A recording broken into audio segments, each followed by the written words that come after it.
Okay, today we're gonna talk about the 5D Mark II. It's a camera I've had the chance to use for the last month. It's a kind of a legendary camera, and while I didn't shoot videos with it, unfortunately, yet, since that was the feature that made this camera spectacular for its time. Everyone was excited back then in 2008 about its ability to shoot 1080p, so Full HD, which was for the time considerable. So yeah, let's start with the cons, because it's an old camera and there's few things that make it feel really old when you play with it. So first, there's no viewfinder.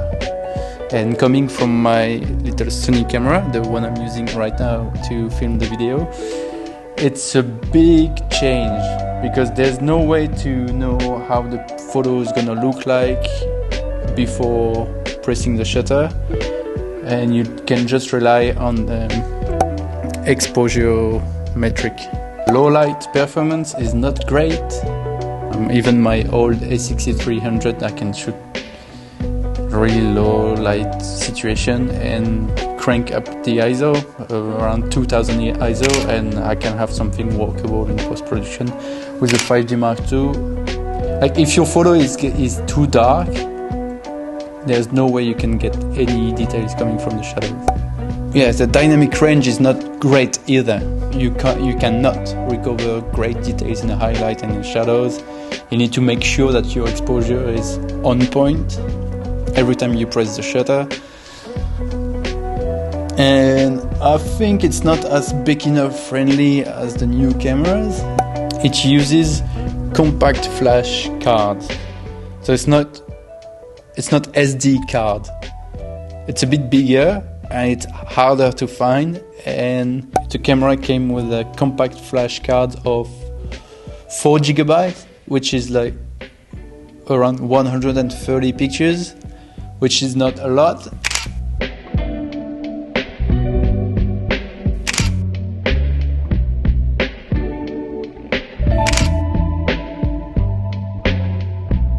Mixing the fact that you have to nail your exposure every time, and the fact that you can't have many pictures on the compact flash card, make the whole thing not as forgiving as my other gear.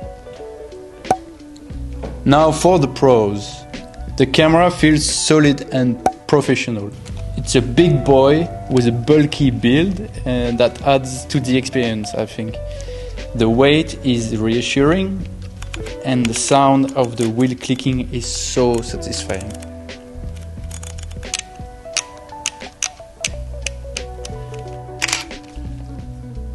It's a full frame camera, and that's the first time actually that I shoot with a full frame camera. So yeah, it makes a big difference for me. I was really excited when I first started to shoot with it.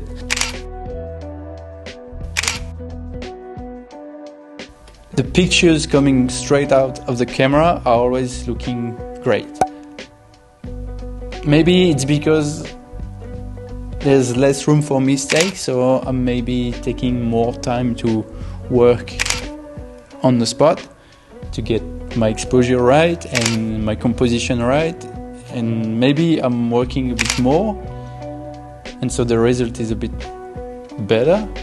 But there was few times where I didn't want to edit the pictures. I didn't want to add any preset. I didn't want to play with the contrast because it looked good. And while the low light performance is not great, I find the noise coming out of this camera really enjoyable. It's a weird thing because as photographers we don't want to have noise in our photographs, but coming from this camera, I don't know. The noise is. How can I say it? It's a good looking noise.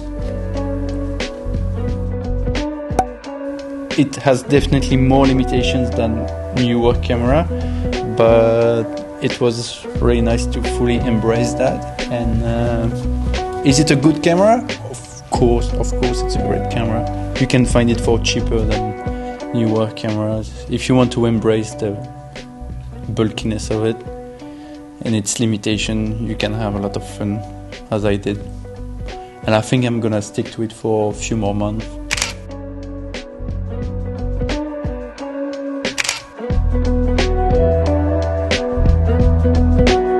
That's it.